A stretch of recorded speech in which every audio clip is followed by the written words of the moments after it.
जी नाज़रीन, भली कार चवंदासीं। हाणे ज़िक्र कंदासीं मुल्की मईशत जो। मुल्की मईशत जी सूरत हाल ॾाढी संगीन थींदी वञे पई। डॉलर जी उॾाम खे का ब्रेक न पई लॻे। डॉलर अॼु बि 70 रुपया वधीक महांगो थियो आहे ऐं 269 रुपया 80 पैसनि ताईं डॉलर वञी पहुतो आहे।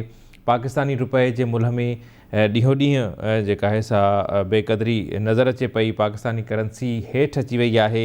LPG जी कॾहिं ॻाल्हि कयूं त 330 रुपया फ़ी किलो थी वई आहे। पेट्रोल ऐं डीज़ल जी क़ीमतुनि में गुज़िरियल ॾींहुं 35 रुपया इज़ाफ़ो कयो वियो। मुल्क जे अवाम रद्द कयो आहे पेट्रोल जे शयुनि में अघनि जी जेका वाध कई वई आहे उनखे रद्द कयो वियो आहे।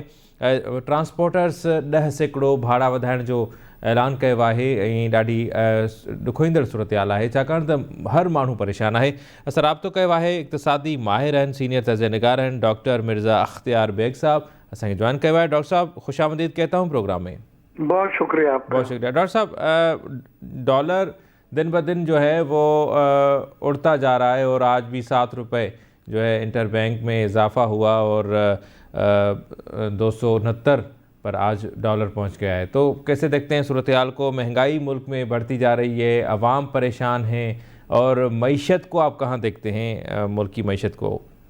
लेकिन जब तक IMF का एग्रीमेंट जो मुअत्तल हो गया है वो बहाल नहीं होता, वो साइन दोबारा नहीं होता, तो डॉलर की और रुपए की ये जंग जारी रहेगी। क्योंकि रुपया बहुत कमजोर है, कोई दरवाजा नहीं है डॉलर आने का, लेकिन डॉलर जाने के तमाम दरवाजे खुले हैं और डॉलर है नहीं हमारे पास। लिहाजा हमारी करेंसी पे दबाव है, बहुत सख्त दबाव है, और जिसकी वजह से पाक रुपीज जो है डिप्रिशिएट कर रही है डॉलर के मुकाबले में।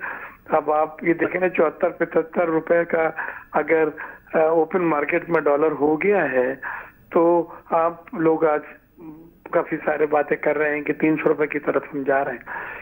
सिर्फ जब पहले दिन 10% डॉलर बढ़ा था और रुपी 10% जो है गिरा था 25 रुपए तकरीबन, तो 2800 अरब रुपए के हमारे कर्जे रातों रात, हम सो रहे थे कर्जे बढ़ गए। ये वो कर्जे हैं जो हमने लिए नहीं, सिर्फ डॉलर की कीमत बढ़ने की वजह से बैलेंस शीट में अब हमें 2800 अरब रुपए इजाफी अदा करने हैं इन कर्जों की अदायगी के लिए। क्यों? डॉलर जब हम खरीदेंगे तो अब हमें डॉलर महंगी कीमत पे मिल रहा है।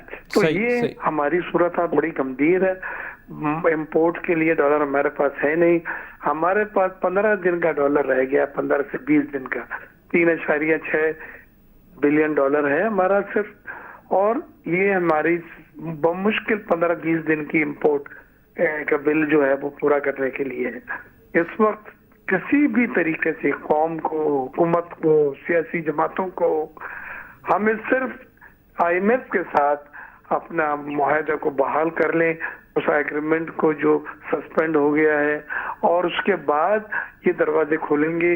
World bank, Asian development bank और इस्लामिक डेवलपमेंट बैंक के 6 से 7 बिलियन डॉलर हमें मिल जाएंगे जब IMF से एग्रीमेंट साइन होगा।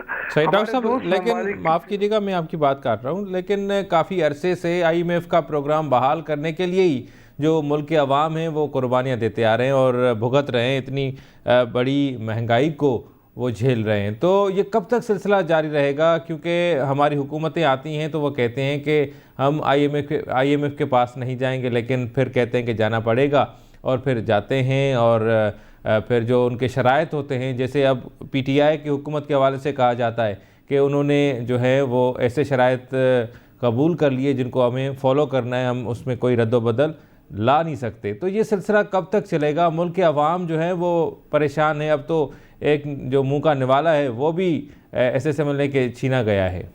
जी, ये बिल्कुल सही कह रहे हैं आप। एक्चुअली PTI ने IMF से मुआहदा तोड़ दिया था और हमने पेट्रोलियम मसनूआत की कीमतें जब दुनिया में बढ़ रही थी तो अपने यहाँ 10 रुपए फी लीटर कम कर दी थी और 5 रुपए बिजली की कीमत कम कर दी थी, जो IMF ने मना कर दिया था, कबूल नहीं था। उससे 500 अरब रुपए का हुकूमत के खजाने को इजाफी देने पड़े और खसारा हुआ। वहीं से तबाही शुरू हुई है कि आप IMF के प्रोग्राम से जब निकले तो आपने और भी चीजें लेफ्ट राइट करनी शुरू की जो आईएमएफ को कबूल नहीं थी। आज आईएमएफ ने अपने शराइत दे दिए हैं। उस आईएमएफ में 50 रुपए पेट्रोलियम डेवलपमेंट लीवे आपने बढ़ाना है, 40 रुपए बढ़ा दिए हैं। कल 35 रुपए फी लीटर पेट्रोल की और डीजल की कीमत बढ़ाई गई है और इसके बाद पेट्रोल की कीमत 250 रुपए फी लीटर हो गई है। और अभी भी अल्लाह ना करे मेरी बात सच हो, 10 रुपए फी लीटर पेट्रोलियम डेवलपमेंट लीवे जो आईएमएफ ने कहा था उसमें कम लगाया है हमने। अगर आईएमएफ ने इंसिस्ट किया तो हमें मजीद बढ़ाना पड़ेगा 10 रुपए। इसी तरह बिजली की गैस की कीमतें बदलेंगी। 600 अरब रुपए का मिनी बजट आईएमएफ ने लाने को कहा है, सर्कुलर डेट को खत्म करने को कहा है और साथ साथ उन्होंने एनर्जी सेक्टर में रिफॉर्म्स कहा है कि फौरन आप दें क्योंकि ये आपकी ब्लीडिंग है। और वो इदारे हुकूमती जो नुकसान में चल रहे हैं जिसमें पीआईए है, स्टील मिल है, आपकी वापडा है, रेलवे है, ये इदारे तकरीबन 500 अरब रुपए सालाना खा जाते हैं।